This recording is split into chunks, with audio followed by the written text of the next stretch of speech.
자, 오늘은 정전기 파트를 하겠습니다. 지금 전체적으로 전자칠판 크기가 조금 줄어들어서 여러분들 보시기에 글자 크기가 어떻게 보일지 잘 모르겠네요. 자, 우선 정전기라고 했을 때 어떤 내용이 먼저 나오는지를 전체적으로 한번 보고 시작을 합시다. 자, 이 단원에서는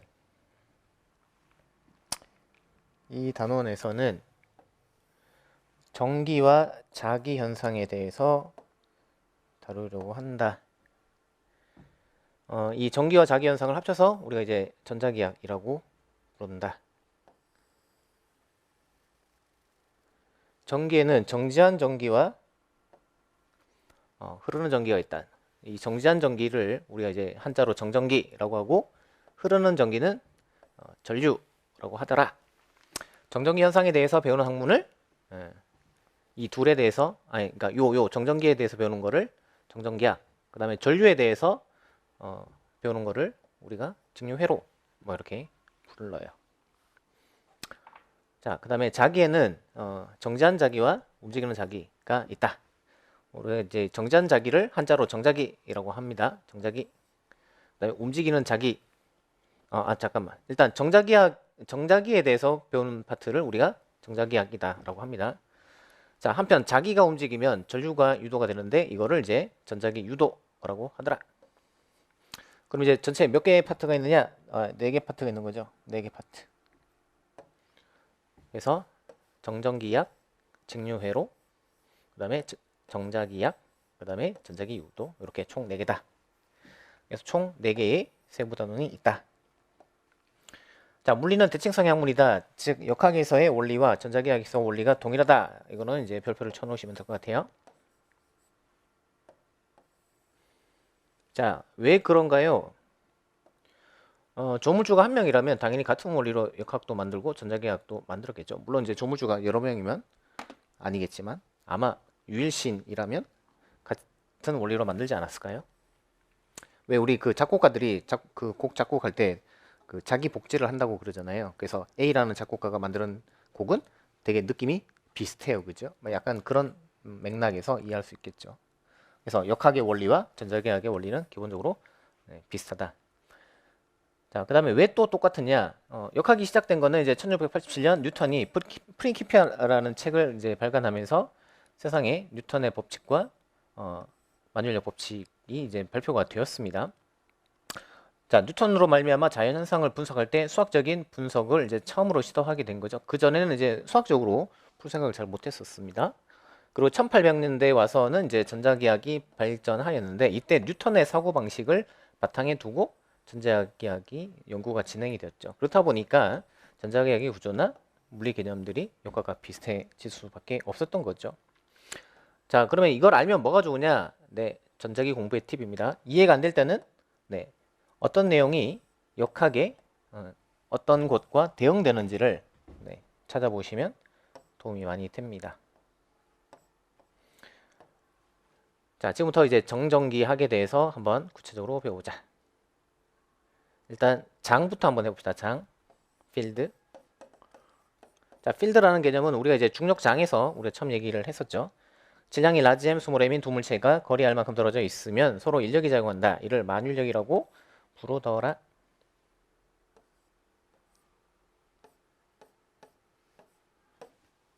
또 잘 안 되네.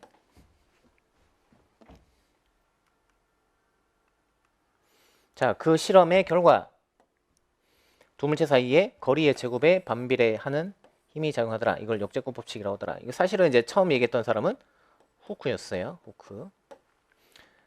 근데 이제 그 후크랑 뉴턴이 편지를 주고받으면서 후크가 이제 이런 여러 가지 좋은 아이디어를 제안했는데 나중에 이 아이디어를 낼름 뉴턴이 고맙다는 얘기도 없이 다 써먹죠. 그래서 둘의 사이가 극도로 나빠지게 됩니다. 자, 한편 만유인력은 두 물체의 질량의 곱에 비례하게 됩니다. 그래서 이제 이렇게 쓸 수 있는 거죠. 한편 이 둘을 동시에 고려하면은 다음처럼 쓸 수 있다. 그러니까 1차함수 형태로 이제 쓸 수 있게 되는데 그렇게 되면은 이제 앞에 비례상수주의를 써서 이렇게 쓰게 되죠. 그래서 이제 R 제곱분의 GMM이라는 만율력 법칙이 나오게 된 거죠. 자, 그런데 이 수식이 굉장히 복잡합니다. 그러니까 우리야 뭐 수학을 너무 잘 하니까 어렵진 않은데 일반인이 볼 때는 되게 어렵죠. 그래서 간단하게 어떻게 쓰느냐? m 곱하기 g라고 쓰더라. 이 m이 관찰 대상의 물리량이고 g는 중력마당이라고 합니다. 이 중력마당이라고 하는 거는 한자로 중력장이라고도 하는데 누가 만든 거냐? 마이클 패러데이가 만들었어요. 패러데이가 왜 만들었냐? 패러데이는 이제 그냥 중국의 아니 저기 어디야 영국의 되게 이제 그냥 평민 뭐 그런 이제 가정에서 태어나가지고 뭐 정규 교육 과정을 받지 못했다고 합니다. 그렇다 보니까 이제 수학을 잘 못하니까 그냥 수학 없이 이제 개념을 이해를 하려고 노력을 많이 했다고 그래요. 그 과정에서 나온 게 장 개념이다. 자, 이때 G를 중력장이라고 부른다. 이는 이제 마이클 패러데이가 제안한 개념이다. 우리가 이제 보통 와이파이 존에 들어가야지 인터넷이 팍팍 터지듯이 질량이 라지 M이 물체 주위에는 눈에 보이지 않는 중력이 미치는 마당이 와이파이 존처럼 형성이 돼 있다라고 보는 거죠. 이 공간에 질량이 20M인 물체가 들어가면은 갑자기 와이파이 터지듯이 중력이 팍팍 작용하는 거죠. 이것이 패러데이가 생각한 만율력의 작용의 원리다. 그래서 이제 만율력이라고 하는 거는 이게 멀리 떨어져 있는 태양과 지구가 서로 이제 떨어져 있음에도 서로 힘이 작용을 하게 된다라는 걸 알게 됐는데 이거를 이제 원거리 작용력이다. 원거리 작용력, long distance action이라고 합니다. 그래서 이게 어떻게 과연 가능할까? 그죠? 네. 예를 들어서 이제 한 10m 떨어져 있는 물체 같으면은 실로 이렇게 카우보이처럼 이렇게 휙휙 해서 걸어서 당기면 될 텐데 지구랑 태양은 너무 먼 거리가 있으니까 어떻게 줄로도 당길 수도 없고 무슨 힘이 있을까? 어쨌든 이제 뭔가 알 수는 없지만 원거리에 작용하는 뭔가 힘이 있지 않냐라고 생각을 한 거죠. 근데 그 메커니즘이 뭐냐? 이제 장 개념인 거예요. 그래서 이제 태양이 이제 장을 쫙 펼쳐 놓는 거죠. 마당은 뭐 한도 끝도 없이 펼쳐질 수 있어요. 이론적으로 무한대까지 펼쳐 놓을 수 있는데 거기에 이제 지구가 놓여 있기 때문에 바로 이제 힘을 받는다라는 거죠.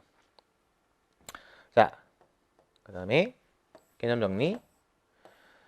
자, 만율력이라고 하는 것은 질량을 갖는 두 물체 사이, 두 질량체 사이에 작용하는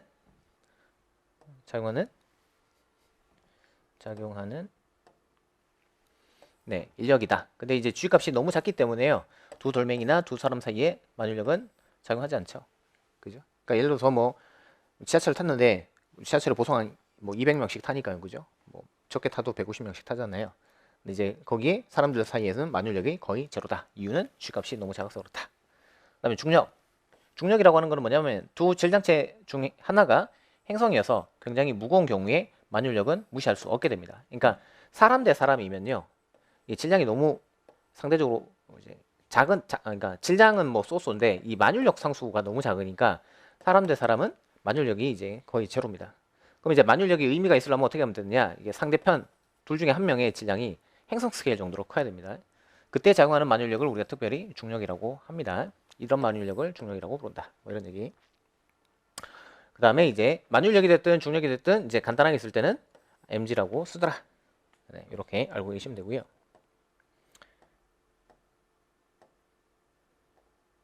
이동.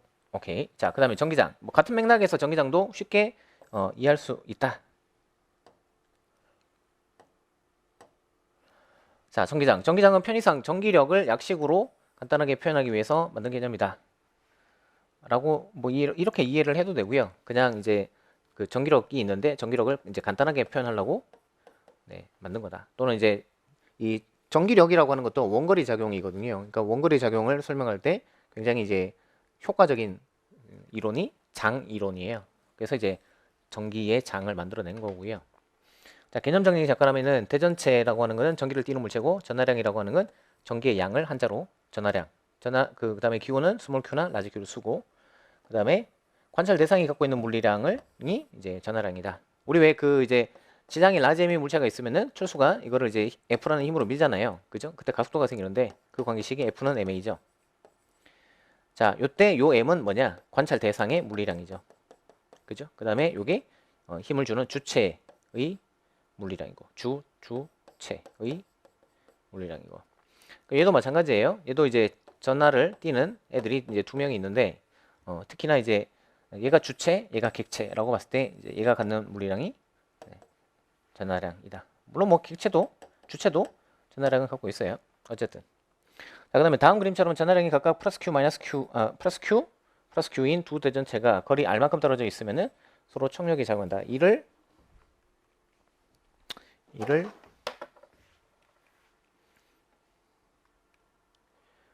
전기력이라고 한다라고 되어 있습니다.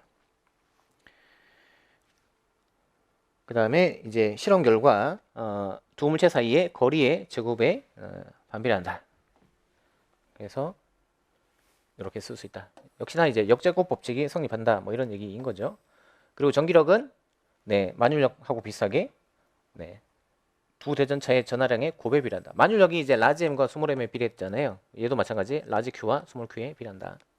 자, 이를 동시에 고려하면 다음처럼 쓸 수 있다. 네. 역시나 이걸 1차함수로 표현하면 이렇게 쓰는데 이때 비례상수가 K다. 만율력은 이제 비례상수가 G였죠. 근데 얘는 K라고 쓴다. K를 뭐라고 하냐? 쿨롱상수라고 한다. 쿨롱상수. 또는 이제 우리 이제 임용에서는 4파 입실론 제로분의 1 이렇게 쓴다. 이때 입실론 제로는 뜻이 진공의 유전율이다라는 값이다. 자, 그다음에 자, 여기서 이제 유전율은 뭐냐? 전기를 띠는 정도를 이제 유전율이다라고 합니다. 전기를 띠는 정도를 유전율이다라고 하는 거고, 이제 전기력은 이제 발견한 사람이 쿨롱이기 때문에 이제 그의 이름을 따서 쿨롱임이다라고 쓰는 거고, 이때 라지 Q, 스몰 Q는 이제 특별히 부른 말이 라지 Q는 원천자나 스몰 Q는 이제 시험자나라고 불러요. 근데 왜 이걸 소스 차지라고 불렀냐면은 전기적 현상을 만들어내는 원천이 되는 전하다. 뭐 이렇게 부른 거죠. 그러니까 뭐 아빠와 아들이 있으면은 얘가 아빠, 얘가 아들 뭐 이렇게 보시면 되고, 그다음에 스몰 Q는 이제 시험 전하 테스트 차지라고 보는데 왜 그러냐? 테스트를 당하는 전하다. 이렇게. 그러니까 얘가 뭐 실험하는 물리학자, 얘가 그다음에 실험 당하는 뭐 그런 뭐 야구공 뭐 이렇게 이해를 하시면 될 것 같고요. 자, 그런데 이 전기력 수식이 역시나 복잡하죠. 네, 우리한테야 쉽지 뭐 일반인들은 어렵겠죠. 그래서 간단하게 쓸 때 어떻게 쓰냐? 관찰 대상의 물리량 곱하기 그다음에 마당 이렇게 쓰더라. 그래서 간단하게 QE라고 하더라. 이때 E를 전기장이라고 하고 이거는 마이클 패러데이가 만든 개념이다 라는 얘기. 그 다음에 다음 그림처럼 원천전하가 공간상에 혼자 있을 때 그 주위에 네, 일본 말이죠. 나와 파리 이렇게 조폭들이 많이 쓰는 말인데 가 이제 형성이 돼 있어요. 영역이. 그러면 이제 그때 이 스몰 Q가 지나가든 다른 타 소속의 네, 멤버가 지나가다가 여기 딱 들어오면 그때부터 갑자기 네, 두들겨 맞죠. 그죠? 네, 뭐 그런 식으로 이제 원거리 작용을 설명을 하려고 만든 개념이다. 그게 장이다. 그렇게 알고 계시면 될 것 같고, 그 다음에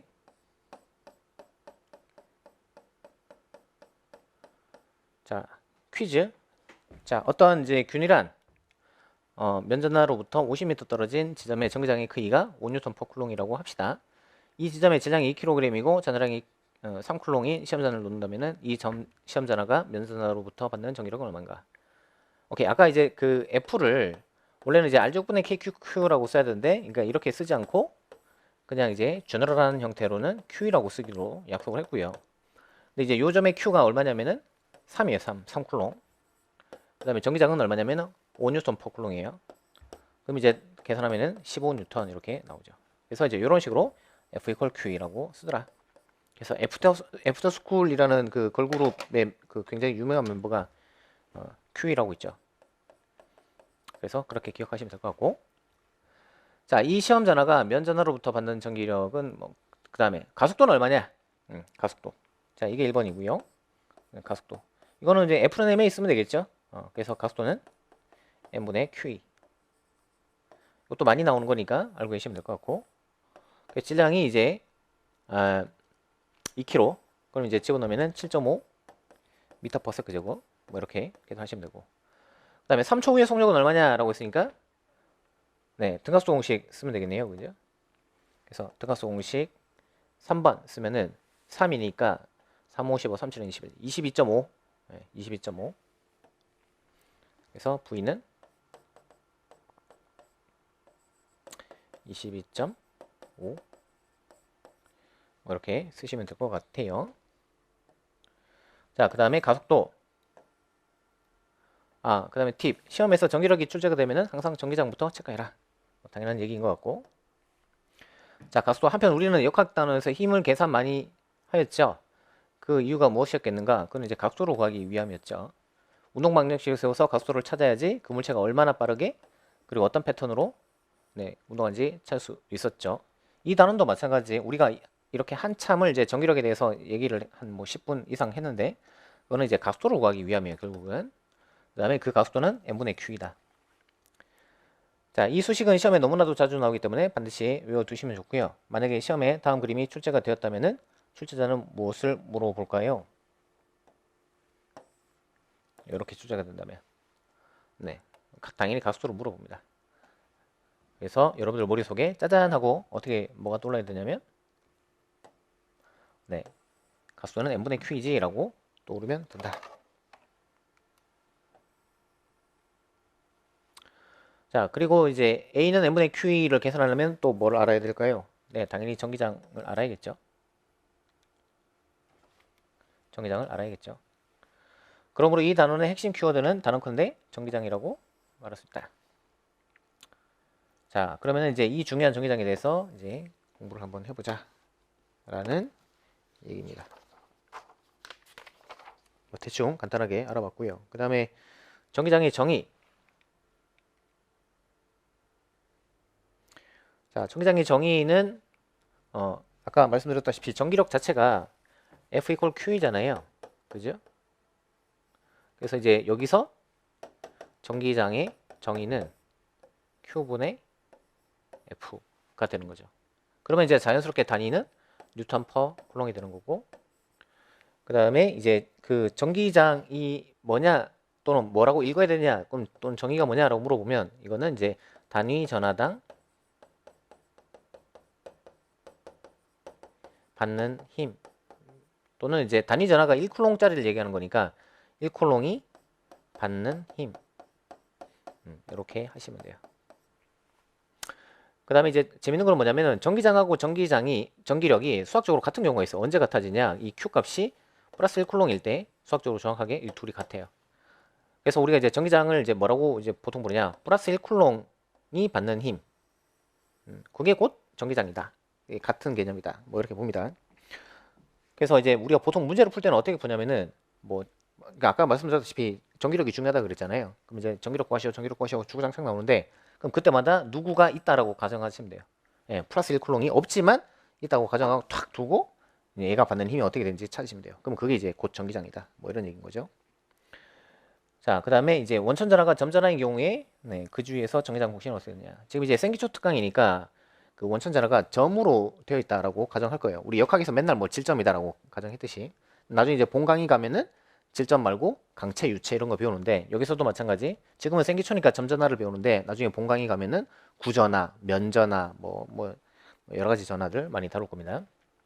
자, 이제 점전하인 경우에 그 전기력 공식이 R제곱분의 KQQ였던 거예요, 사실은. 그러니까 쿨롱이 발견한 거는 점전하인 경우를 발견한 거고. 근데 그게 이제 Q이라고 하면은 여기서 이제 QQ 떨어지기 때문에 남는 게 R제곱분의 KQ 이렇게 나오는 거죠. 이게 이제 그 전기장 가장 기본 식이 됩니다. 이게 기본 중에 기본 식이 됩니다. 그래서 이거는 이제 기억을 하고 계시면 돼요. 자, 이거 이제 물리적 의미는 뭐라고 보냐면은 전기장은 결국 뭐가 있을 때만 전기장이 생겨요. Q가 있을 때 생기죠. 근데 이 라지 Q가 이름이 뭐였죠? 원천전하였죠. 그래서 특정 지점에서 전기장은 결국 원천전하가 만드는 거 아니냐라는 얘기입니다. 뭐 그런 걸 뭐를 예를 들어 볼 수 있을까요? 뭐 예를 들어서 뭐 아까요 되게 세속적인 얘기 사랑 사랑은 돈 곱하기 뭐 할까요? 지식이라고 할까요? 좀 이상하긴 한데 어쨌든 그럼 이제 사랑은 뭐가 필요한 거죠? 아하 좋은 생각이 났어요. 지식 말고 거리 하면 되지. 거리 분의 1 이렇게 맞죠? 네. 그래서 돈이 결국은 사랑의 원천이구나. 뭐 이런 식으로 이제 우리 해석을 할 수 있고, 그죠? 그 다음에 거리가 멀어지면 사랑은 약해진다. 뭐 이런 식으로 해석할 수 있죠, 그죠? 뭐 이제 그런 맥락인 거예요. 그 전기장 자체에 Q가 있으니까 그리고 이제 전기장은 이제 Q에 의해서 만들어지는구나. 뭐 이렇게. 자, 그 다음에 이제 재밌는 거는 이제 거리에 반비례한다는 거예요, 그죠? 그래서 이제 전기장은 R 제곱에 반비례하기 때문에 이제 그래프는 이렇게 그릴 수 있어요. 그래서 시험에 가끔 이제 정기장 그래프 그려봐라라고 나오는데 이렇게 그려주시면 되고, 이거는 이제 원천 전하로부터 멀어지면은 정기장은 점점 작아진다라는 거예요. 근데 이건 뭐 뭐든지 자연 모든 만물이 다 그렇죠, 그죠? 멀어지면 멀어질수록 약해져요. 예를 들어서 뭐 시험 기간에 공부해야 되는데 공부하기 싫어서 막 게임 하고 있어, 그죠? 근데 이제 엄마가 바로 근처에서 막 감시하고 있으면 열심히 공부하죠, 그죠? 근데 뭐 엄마가 이제 안방 들어가셔서 주무시면 그때부터 또 밤새도록 게임만 하고 공부 안 하고, 그죠? 그래서 어쨌든 엄마 근처에 있어야지 열심히 공부하고 빌 받아서, 그죠? 엄마 멀어지면은 네, 흐트러져서 별로 안 하게 되고, 뭐 똑같은 거죠, 그죠?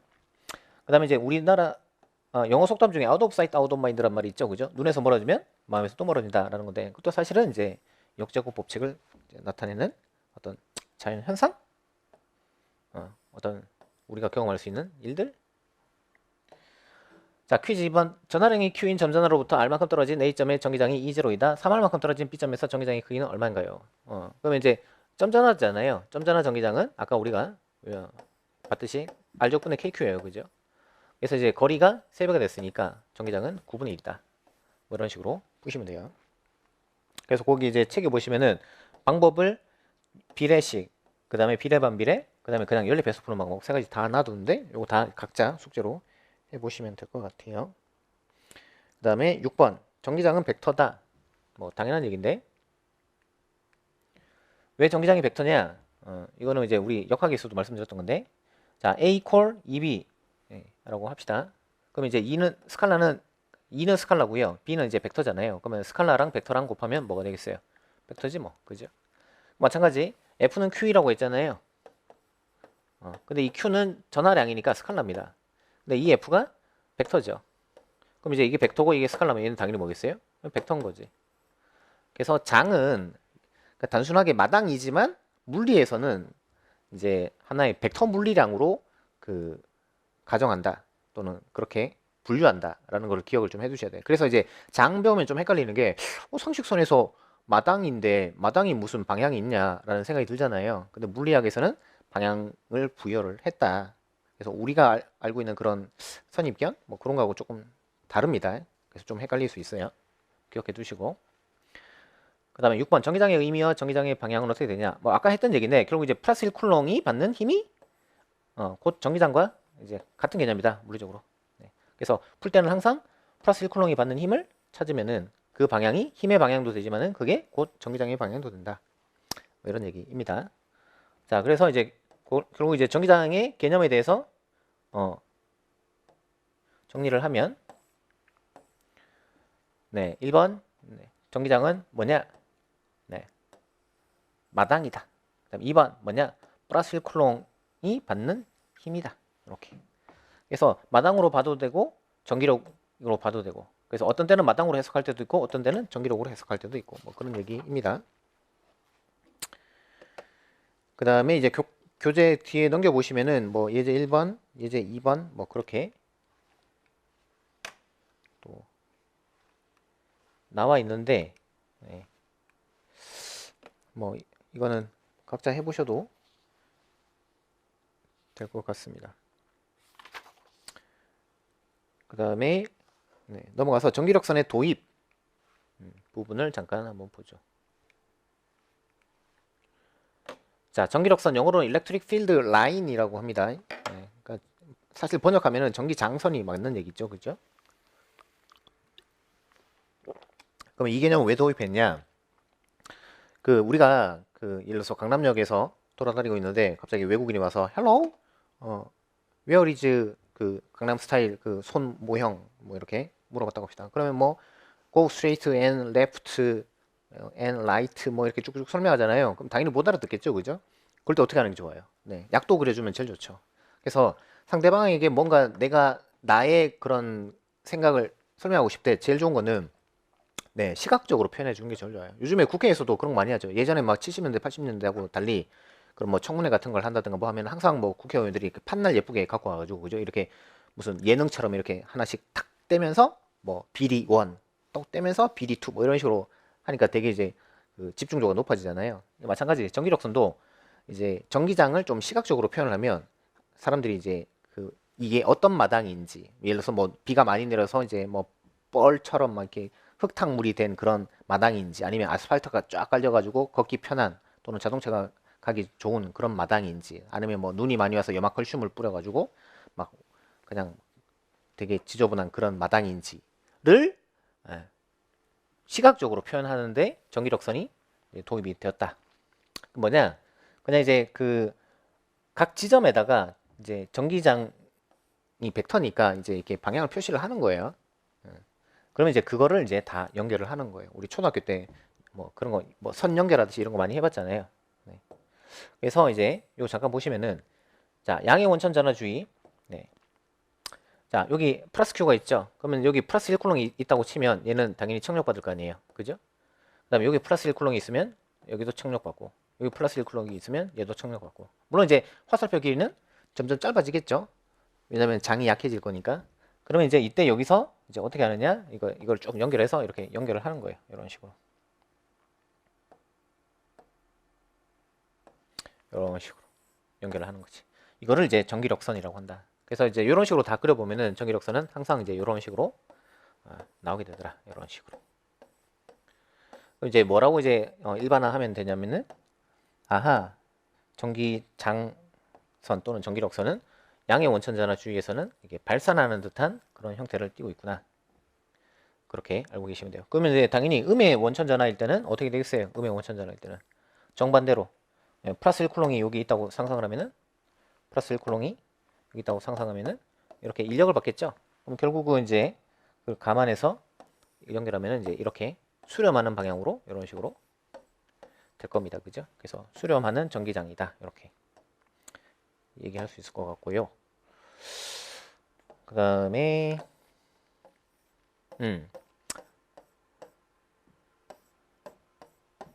그 다음에 이제 플러스 마이너스 두 개가 있으면은 네 어떻게 되겠느냐 라는 거예요. 이거는 이제 뭐 쉽게 생각하면 되는데 뭐 본강의 때 가서 설명해 드리도록 하고 뭐 대충 야매로 보면 여기 플러스 1쿨롱이 있다고 치면 얘는 이제 청력받고 얘는 이제 이쪽으로 인력을 받을 거 아니에요. 근데 청력이 더 크잖아요. 어쨌든 여기 근처에 있으니까. 그럼 얘가 이제 어디로 가겠어요? 일단 이쪽으로 밀려나겠죠. 그죠? 근데 이제 가운데 지점을 넘어서면은 그때부터는 누구의 힘이 더 커요? 인력이 조금 더 크죠? 그럼 그때부터는 얘가 이제 방향을 틀어서 이렇게 오겠죠. 그죠? 그래서 전체적으로는 전기력선은 이런 식으로 이런 식으로 이런 식으로 이런 식으로 이런 식으로 되더라. 그래서 여기 이제 그 뭐야 물고기 새끼들 이렇게 쫙 그 뿌려 이렇게 뭐 이렇게 놔주고 그다음에 여기에 뭐 예를 들어서 먹이를 놔뒀어. 그럼 어떻게 돼요? 얘네들이 막 이렇게 움직일 거 아니에요. 그러니까 그거하고 되게 좀 비슷하게 되죠. 그래서 보통 이제 전기력선 그림은 요 세 가지 양의 전화 주의, 음의 원천 전화 주의, 그 다음에 플러스 마이너스 주의 뭐 이렇게 볼 수 있어요. 자 다음 전기력선 그림을 보고 원천 전화의 부호와 크기를 구하시오. 일단 지금 이게 좌우 대칭으로 돼 있잖아요. 그래서 좌우 대칭인 것만 봐도 아 이게 둘 다 QQ 같은 전하량이 있구나 이렇게 볼 수 있고 그 다음에 지금 발산되고 있죠. 그러니까 아 둘 다 플러스 Q구나 이렇게 하시면 돼요. 그래서 이제 약속을 합시다. 약속 어떻게 하냐면 전기력선에 대해서 나오면 이렇게 합시다. 우선 첫 번째는 플러스 1쿨롱을 놔두고 얘가 이제 이동하는 방향으로 전기장을 찾는 거. 그 다음에 두 번째는 그냥 외우는 거지. 양의 원천 전하가 있으면은 전기력선은 발산된다. 그냥 이렇게 외우는 걸로 두 가지 하는 걸로 합시다. 자, 그 다음 페이지 넘어갔어요. 자, 전기력선의 간격에서 전기장의 크기를 한번 구해보자. 그러면 여기 이제 A점이 있고 여기 이제 B점이 있는데 A점, B점 중에 전기장은 A가 더 커요, 그죠? 근데 이제 이 간격을 보면은 B가 더 넓죠. 그럼 이제 무슨 말이에요? 간격하고 이제 크기는 반비례다라는 거죠. 그래서 간격이 좁으면 전기장이 크다. 그래서요, 촘촘하면 촘촘할수록 전기장이 크다. 이렇게 알고 있으면 돼요. 또는 전기장은 전기력선 밀도에 의존한다. 뭐 이렇게 알고 계셔도 되고. 자, 다음 그림은 어떤 공간에서 전기력선을 임의로 표현을 한 거다. 1번 두 점에서 전기장의 방향을 비교하시오. 네. 대충 이제 전기력선 방향인 거고. 그러니까 보통 이제 그 전기력선이 이렇게 돼 있으면은 특정 지점에서 전기장의 방향은 접선 방향이라고 봅니다. 그다음에 크기를 비교하시오. 크기는 당연히 이제 여기 B가 촘촘하죠. 그러니까 B가 더 큰 거고. 자, A점에 양의 시험 전하를 두면 어떻게 되겠느냐? 그러니까 아까 말씀드렸죠. 이게 전기력선이라고 하는 게 플러스에서 발산된다 그랬잖아요. 그러면 전기력선이 이렇게 간다는 거는 여기에 누가 있다고 봐야 되냐면은 양의 원천 전하가 있다고 보셔야 돼요. 또는 이제 음의 원천 전하에서는 수렴된다고 했으니까 얘가 이렇게 들어오고 있잖아요. 이런 식으로. 그러니까 여기에 음의 원천 전하가 있다라고 보셔도 좋아요. 그러면 그런 맥락에서 보면은 여기 양의 시험 전하가 있으면 어디로 힘 받겠어요? 당연히 이제 음 쪽으로 이렇게 Q를 받겠지. 근데 그게 누구랑 똑같으냐? 전기장 방향이랑 똑같다는 거죠. 그래서 이제 뭐라고 외워두냐면은 양의 시험 전하는 전기장 방향으로